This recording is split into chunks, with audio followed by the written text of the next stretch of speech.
कुरान मजीद बुरहान रशीद की 2 आयतें मैंने तिलावत की हैं। अल्लाह तबारक व तआला इरशाद फरमाता है, अल्लज़ी यराका हीन तक़ूम व तक़ल्लुबका फ़िस्साजिदीन। वो जो आपको उस वक़्त भी देखता है जब आप खड़े होते हैं, और उस वक़्त भी देख रहा होता है जब आप सजदों में ऊपर नीचे होते हैं। इसका एक मतलब तो वही है जो अभी मैंने तर्जमे में बयान किया कि यानी आप जब क़याम की हालत में हो तब भी रब की खुसूसी नज़र आप पर होती है, जब आप सजदों में ऊपर नीचे होते हैं तब भी खुसूसी नज़र रब ताला की आप पर खुसूसी तवज्जो होती है। एक मतलब मुफस्सिरीन ने इसका ये बयान किया, अल्लज़ी यराका हीन तक़ूम व तक़ल्लुबका फ़िस्साजिदीन, कि ए महबूब जब आप लोगों की पेशानियों में से एक पेशानी से दूसरी पेशानी की तरफ, दूसरी से तीसरी की तरफ, तीसरी से चौथी की तरफ जब जब आपका नूर मुंतकिल होता गया, वो सब अल्लाह तबारक व तआला की निगाह में था। मतलब क्या है? मतलब ये है कि आपका नूर अल्लाह की निगाह में था, अल्लाह तबारक व तआला देख रहा था किसकी पेशानी में गया है, अब दूसरे नंबर पर किसकी पेशानी में जाएगा, तीसरे नंबर पर किसकी पेशानी में जाएगा। यानी वो सारे के सारे बंदे जिनकी पेशानियों में आपका नूर पलटता रहा, तब्दील होता रहा, वो सारे के सारे बंदे मोमिन और तैयब और ताहिर थे। जिस बंदे पर अल्लाह की खुसूसी नज़र हो वो कुफर से बचेगा। जिस बंदे पर अल्लाह की खुसूसी नज़र हो वो गुनाहों से बचेगा। जिस बंदे पर अल्लाह की खुसूसी नज़र हो वो हर तरह की नापाकी और गंदगी से बचेगा। और अल्लाह फरमाता है कि महबूब जब आप पेशानियों में पलट रहे थे, एक पेशानी से दूसरी पेशानी की तरफ, दूसरी से तीसरी की तरफ आपका नूर जा रहा था, जिस जिस पेशानी में जा रहा था वो सारे मेरी निगाह में थे, वो सारे मेरी निगाह में थे। तो यहाँ पर इस आयत से हमारे उलमा इस्तिदलाल फरमाते हैं कि हुजूर नबी करीम अलैहिस्सलाम के सारे अजदाद और उम्महात, हज़रत आदम से लेकर हज़रत अब्दुल्ला तक, हज़रत हब्बा से लेकर हज़रत आमिना तक, सारे मोमिन मुत्तकी और नेक थे। हज़रत अब्बास हुजूर नबी करीम सल्लल्लाहु ताला अलैहि वसल्लम के चचा, आप पर कुछ लोगों ने तान किया, एतराज़ किया। आप गमगीन होकर हुजूर की बारगाह में आ गए, अर्ज़ करते हैं या रसूल अल्लाह, लोग तान कर रहे हैं, ख़ानदान पर एतराज़ कर रहे हैं। तो हुजूर नबी करीम अलैहिस्सलाम मिंबर पर तशरीफ़ ले गए। जब मिंबर पर तशरीफ़ ले गए ना, पूछा लोगों बताओ मैं कौन हूँ, मैं कौन हूँ। सारे कहने लगे आप अल्लाह के रसूल हैं। फरमाया हाँ मैं अल्लाह का रसूल हूँ, लेकिन सुनो, आना मुहम्मद इब्नु अब्दिल्लाह, मैं मुहम्मद हूँ अब्दुल्ला का बेटा। अल्लाह तबारक व तआला ने मखलूक को पैदा किया, अल्लाह तबारक व तआला ने मखलूक को पैदा किया, फिर उस मखलूक की 2 किस्में की, जो उन 2 किस्मों में सबसे अच्छे थे मुझे उनमें रखा। फिर उन जो किस्में थी उनके कबीले बनाए, उनमें जो सबसे अच्छा कबीला था, तैयब व ताहिर कबीला था, मुझे उसमें रखा। फिर उन कबीलों के ख़ानदान बनाए और उस ख़ानदान में जो सबसे अच्छा और तैयब व ताहिर ख़ानदान था मुझे उसमें रखा।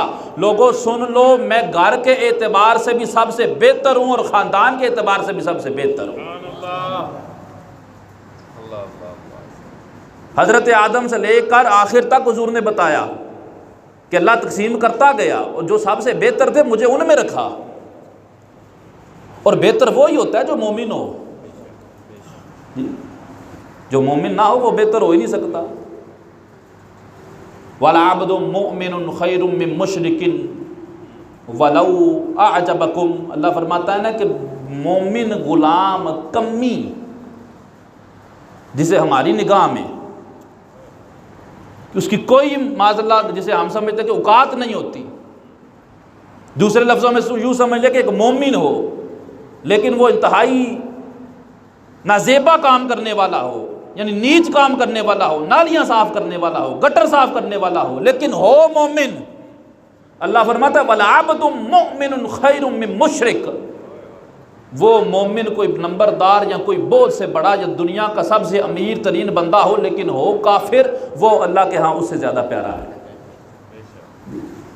तो अब ये हुजूर नबी करीम अलैहिस्सलातु वस्सलाम, यानी हुजूर का, यानी जो आयत मैंने तिलावत की, पता चल गया भाई हुजूर नबी करीम अलैहिस्सलाम का बचपना भी अल्लाह की निगाह में था। शवाहिदुन नबुव्वा के अंदर ये बात लिखी है, बड़ी लुत्फ़ वाली बात है।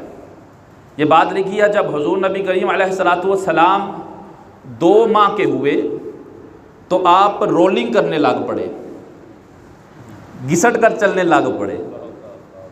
और जब 5 माह के हुए तो हुजूर बाकायदा सही तौर पर चलने लग पड़े। जब 8 माह के हुए तो हुजूर सल्लल्लाहु ताला अलैहि वसल्लम थोड़ी थोड़ी गुफ्तगू करने लग पड़े। जब 9 माह के हुए तो हुजूर मर्दों की तरह फसी गुफ्तगू करने लग पड़े। और जब 10 माह के हुए तो बड़े बच्चों के साथ जाकर आप तीर भी चला लिया करते थे। यह हुजूर नबी करीम अलैहिस्सलातु वस्सलाम का बचपन। और हलीमा सादिया रज़ियल्लाहु ताला अन्हा के वाक़यात तो आप सुनते रहते हैं ना। हज़रत हलीमा सादिया हुजूर नबी करीम अलैहिस्सलातु वस्सलाम को जब लेकर आई ना अपने कबीले के अंदर, तो कहत साली थी, गुर्बत थी। हज़रत हलीमा सादिया रज़ियल्लाहु ताला अन्हा के पास 7 बकरियां थी। 7 बकरियां। जब 7 बकरियां थी हज़रत हलीमा सादिया के पास, हुजूर नबी करीम अलैहिस्सलातु वस्सलाम की तशरीफ़ आवरी हुई, वो 7 से 700 हो गई। 7 से 700 हो गई। कबीले वाले ने कहा हलीमा इस बच्चे की बड़ी बरकतें हैं, कुछ हमें भी दे दो, कुछ हमें भी इनकी बरकतें दे दो। हज़रत हलीमा सादिया रज़ियल्लाहु ताला अन्हा ने हुजूर नबी करीम अलैहिस्सलाम को उठाया, लेकर जिस तालाब से, जिस हौज़ से जानवर पानी पिया करते थे ना, हुजूर नबी करीम अलैहिस्सलातु वस्सलाम के कदमों को उस हौज़ के अंदर डाला, कदमों को उस हौज़ के अंदर डाला। फिर जानवरों ने उस हौज़ से पानी पिया। पूरे का पूरा जो कबीला है वो सैर हो गया, उसके जानवर भी फरबा हो गए, वो अमीर हो गए। यह हुजूर नबी करीम अलैहिस्सलाम के कदमों की बरकत, जिसके तलवों का दोवन है आबे हयात, है वो जाने मसीहा हमारा नबी। अब इतनी बात नहीं, हज़रत हलीमा सादिया रज़ियल्लाहु ताला अन्हा के बेटे फरमाते हैं अम्मी जान, ये मोहम्मद जब हमारे साथ जाते हैं, जिस रास्ते पर जाते हैं वहाँ हरियाली नहीं होती, लेकिन जब इनके कदम लगते हैं तो हरियाली हो जाती है। जिस रास्ते पर हुजूर की जलवागरी होती है हरियाली हो जाती है। वो कहते हैं कि धूप होती है, सख्त गर्मी होती है, लेकिन मोहम्मद जब छाँव से बाहर निकलते हैं तो अब्बर उन पर साया कर लेता है, बादल उन पर साया कर लेता है। और जब हुजूर नबी करीम अलैहिस्सलातु वस्सलाम रेत पर चलते हैं, इस बच्चे की बरकत तो देखो कि जब ये रेत पर चलती हैं तो रेत इनके कदमों के निशान नहीं बनाती, लेकिन जब पत्थर पर चलते हैं तो पत्थर आटे की तरह जो है वो नरम हो जाता है। जब हुजूर नबी करीम अलैहिस्सलाम पत्थर पर चलते हैं तो आटे की तरह नरम हो जाता है। सिर्फ इतना नहीं, जब वो आटे की तरह नरम हो जाता है, आपके नक्शे नाल, आपके पाँव का निशान जब उस पर लग जाता है तो जानवर बड़ी तेज़ी से आकर उस जगह पर बोसे करने लग जाते हैं। हुजूर नबी करीम अलैहिस्सलातु वस्सलाम का 4 दफ़ा शक्के सदर हुआ। शक कहते हैं चीरने को, सदर कहते हैं सीने को। 4 दफ़ा आपके सीना मुबारक को चीरा गया। ये वाक़या भी है कि जब आप हज़रत हलीमा सादिया रज़ियल्लाहु ताला अन्हा के बेटों के साथ गए बाहर जंगल की तरफ, जब जंगल की तरफ गए तो 3 सफ़ेद कपड़ों में मलबूस अशख़ास आ गए, फरिश्ते थे यकीनन।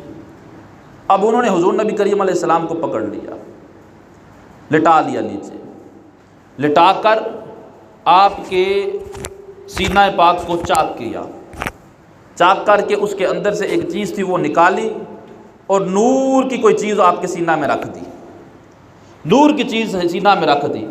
जब हज़रत हलीमा सादिया रज़ियल्लाहु ताला अन्हा के दूसरे बेटे ने ये बात देखी ना, वो भागता भागता गया घर, जाके बताने लग पड़ा कि अम्मी जान मोहम्मद के साथ ये मामला हो रहा है, उसको कुछ बंदों ने पकड़ दिया है, सफ़ेद कपड़े के अंदर वो आए हैं, बड़े खूबसूरत चेहरों वाले हैं वो, लेकिन उन्होंने उसका सीना चीक चाक कर दिया है।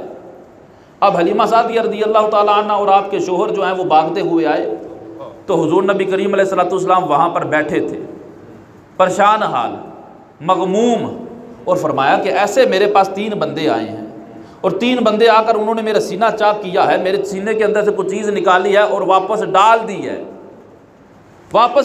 है, लेकिन मुझे कोई तकलीफ़ महसूस नहीं हुई। और यहाँ पर उलमा ने लिखा, आज ही मैं पढ़ रहा था कि हुजूर नबी करीम अलैहिस्सलाम का शक्के सदर 4 मरतबा हुआ। क्यों हुआ?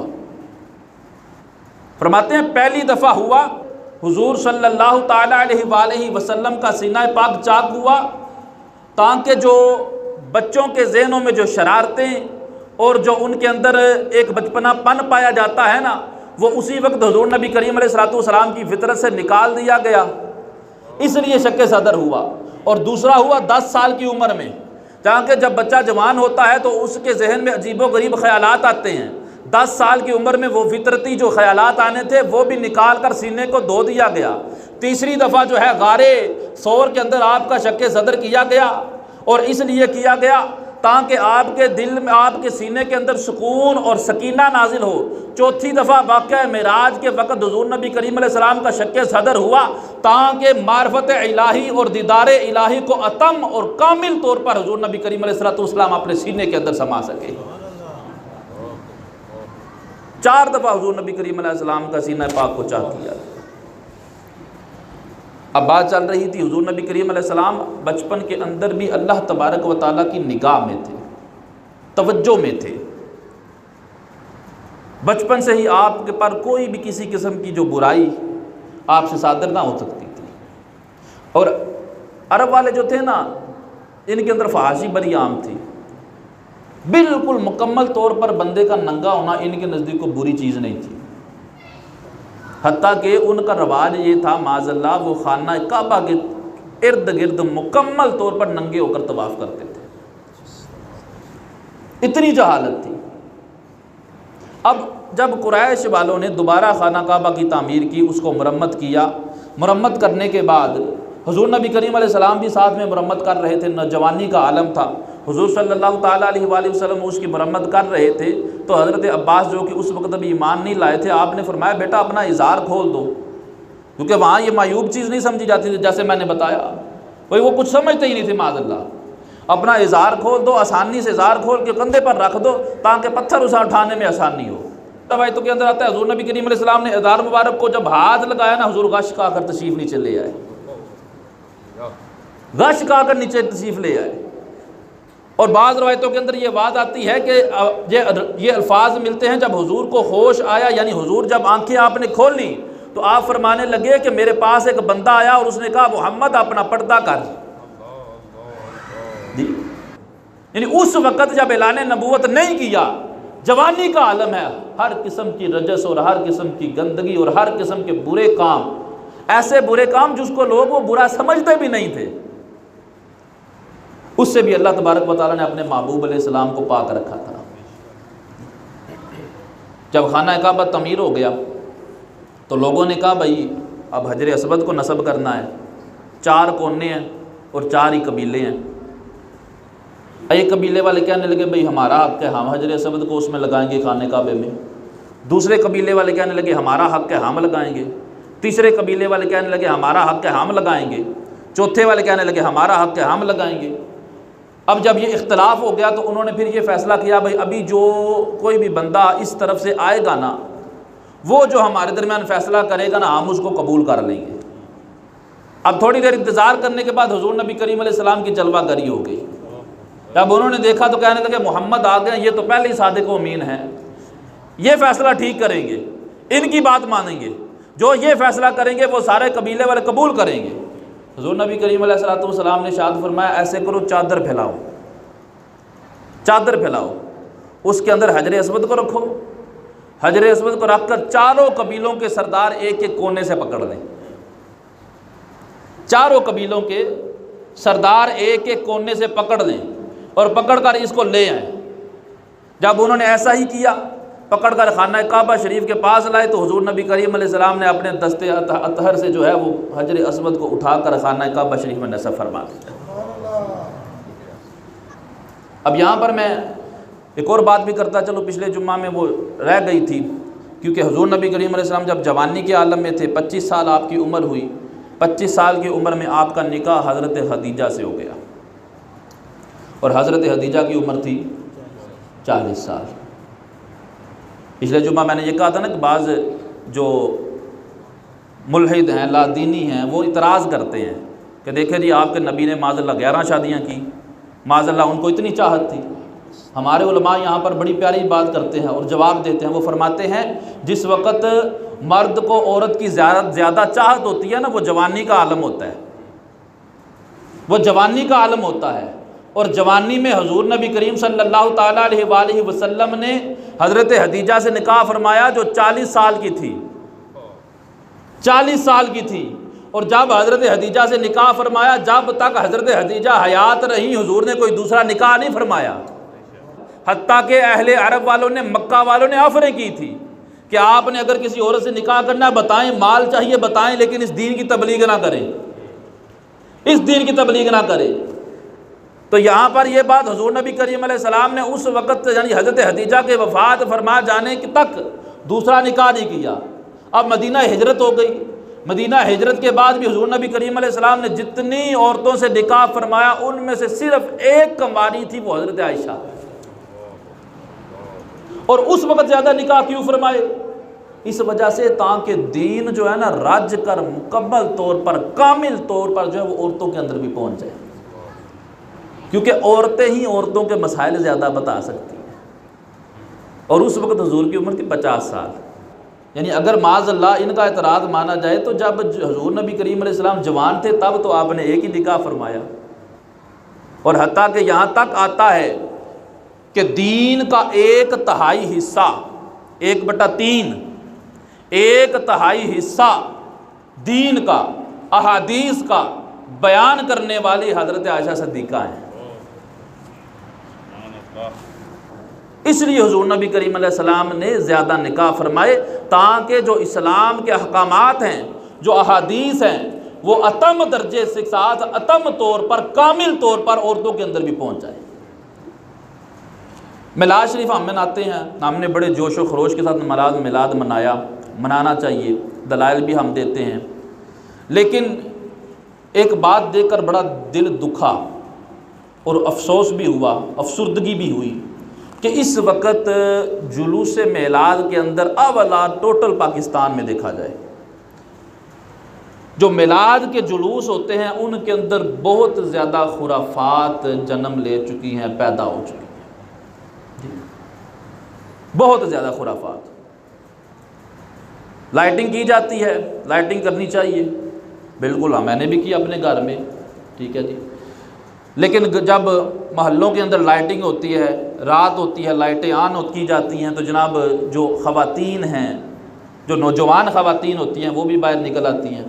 कई ऐसे वाक़यात सुने हैं कि पूरे पूरे गाँव देहातों में लाइटिंग होती थी, लेकिन वहाँ पर हुआ क्या, रात को लाइटें ऑन होती, ख़वातीन बाहर निकलती, फिर मामलात ख़राब होते, फिर जो है वो लड़ाई झगड़े होते, लड़ाई झगड़े होने के बाद जनाब पर्या बैठती, पर्या बैठने के बाद फ़ैसला ये होता जी अब लाइटिंग नहीं होगी। ये हो चुके हैं जी।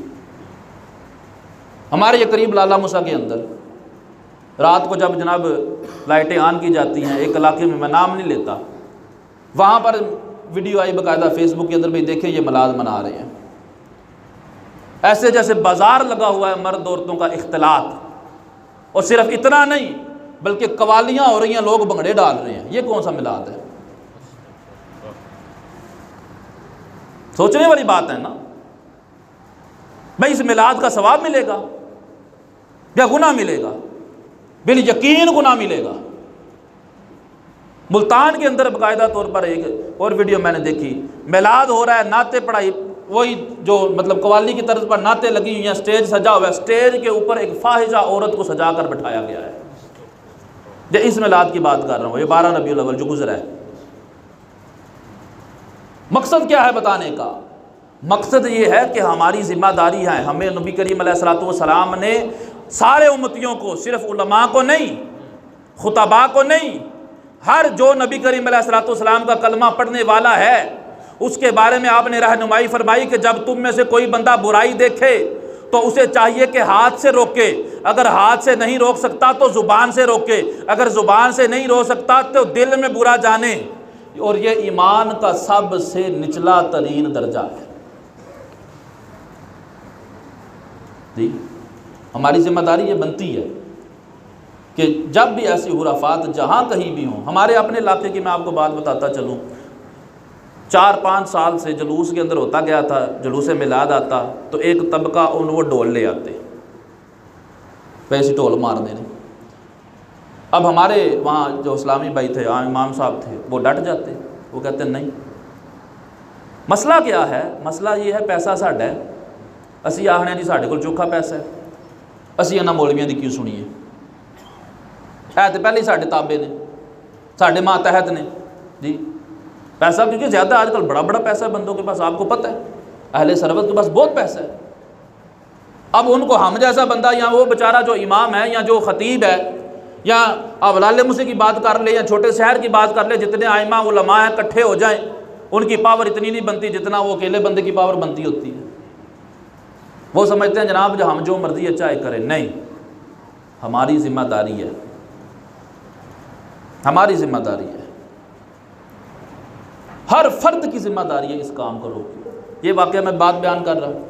अब आने लगे जब हमारे इधर, पहले साल रोका, रुक गए, जब जुलूस गुजर गया बाद में अपना उन्होंने शौक पूरा कर लिया, दूसरे साल फिर जोश के साथ आए, फिर रोका, यानी वो बज़िद है हम लेकर आएंगे। हमारी तरफ के जो हमारे आइमा हजरात थे वो अपनी जगह पे बात थे कि हम आपको ये काम नहीं करने देंगे। 4 से 5 साल तक ये टकराव रहा और इस साल अल्हम्दुलिल्लाह वो लेकर ही नहीं आए। क्यों? थोड़ा सा बंदा पैरों ते पार ते पावे ना, ये जिम्मेदारी है हमारी। और याद रख लें, अगर मिलाद के अंदर खुराफात होंगी, महफिल के अंदर खुराफात होंगी, जुलूस के अंदर खुराफात होंगी तो कोई सवाब नहीं मिलेगा, बल्कि गुनाह मिलेगा। कि हुजूर नबी करीम अलैहिस्सलातु वस्सलाम ने इरशाद फरमाया, मैं आलाते मूसीकी और गाने बाजे के आलात तोड़ने के लिए आया हूँ। और ये कौन सा मिलाद है कि ढोल बजा के हम मिलाद मना रहे होते हैं।